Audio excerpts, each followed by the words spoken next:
Quem foi Abner na Bíblia? Abner foi comandante do exército de Israel no tempo do reinado de Saul. Na verdade, Abner pertencia à família real, pois era primo do rei Saul. Ele era filho de Ner, filho de Abiel, o avô de Saul. Abner ficou conhecido na Bíblia por ter tido uma participação importante tanto nos eventos relacionados ao reinado do primeiro rei de Israel, como também no estabelecimento do reinado de Davi. A história de Abner na Bíblia está registrada nos livros de Samuel, no Antigo Testamento. Ele aparece pela primeira vez no capítulo 14 do primeiro livro de Samuel, que traz suas informações genealógicas. Depois, Abner é mencionado mais vezes na segunda metade de 1 Samuel e também nos capítulos iniciais de 2 Samuel. Durante o reinado de Saul, Abner desfrutou de grande influência em Israel. Ele liderou o exército israelita em várias campanhas militares bem-sucedidas que possibilitaram a expansão do reino de Israel ao sul e ao leste. Inclusive, foi uma das campanhas militares contra os filisteus que Abner apresentou o jovem Davi ao rei Saul.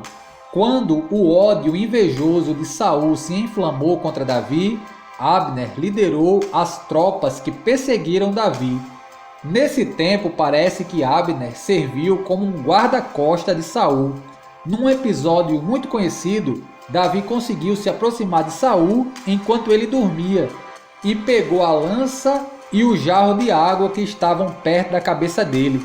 Naquela ocasião, Abner e seus soldados estavam dormindo ao redor de Saul, e por isso logo em seguida ele foi repreendido por Davi, que o cobrou de falhar na proteção do rei. Quando Saul foi morto, depois de uma derrota para os filisteus, Abner rapidamente tratou de colocar Isbosete, filho de Saul, sob o trono de Israel em lugar de seu pai. Com exceção da tribo de Judá, todas as outras tribos de Israel inicialmente reconheceram Isbosete como rei. Porém, naquele tempo, o apoio à casa de Davi era crescente. Na verdade, Davi já era reconhecido como rei em Hebrom pela tribo de Judá, e houve um grande conflito entre os apoiadores de Isbosete e os apoiadores de Davi. Nesse conflito, o exército de Isbosete, liderado por Abner, acabou derrotado em Gibeon. Ao fugir, Abner foi perseguido por Asael, irmão de Joabe, comandante das tropas de Davi. Abner se esforçou para não fazer dano a Asael, mas Asael insistiu no combate.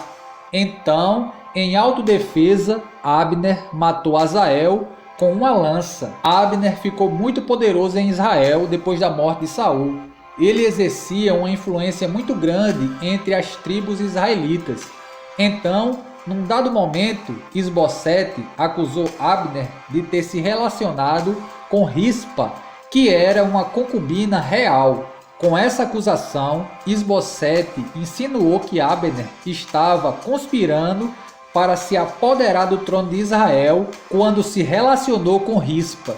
Abner não aceitou ter sua fidelidade questionada e decidiu realmente apoiar Davi como rei sobre uma nação unificada. Então Abner agiu como um pacificador e negociador diante das tribos de Israel. Dessa forma, Abner teve uma participação decisiva para a retirada definitiva da casa de Saul do trono de Israel, para o ajuntamento das tribos de Israel sobre um reino unificado e para o estabelecimento da dinastia de Davi. A vida de Abner chegou ao fim quando Joabe, o comandante das tropas de Davi, o matou de forma traiçoeira. Isso aconteceu quando Joabe voltou de uma excursão. Ele ficou sabendo que Abner tinha sido bem recebido por Davi em Hebrom e tentou fazer com que Davi desconfiasse de suas verdadeiras intenções. Ele alegou que Abner estava tentando enganar Davi. Então, Joabe enviou mensageiros atrás de Abner, fazendo com que ele retornasse a Hebrom, sem que Davi soubesse. Ao voltar a Hebrom, Abner foi levado por Joabe para uma conversa particular. Foi nessa ocasião que Joabe o matou de forma traiçoeira, com o objetivo de vingar o sangue de Azael, seu irmão. Alguns estudiosos acreditam que, além do sentimento de vingança, era possível que Joabe também estivesse tomado de inveja contra Abner, ao considerar que talvez ele pudesse tomar o seu lugar como comandante do exército de Israel. Quando o rei Davi soube da morte de Abner, ele lamentou profundamente. Ele deu a Abner um funeral digno de realeza em Israel. Davi anunciou que o Senhor traria juízo àquele crime. Os israelitas também acompanharam Davi e lamentaram muito a perda de Abner.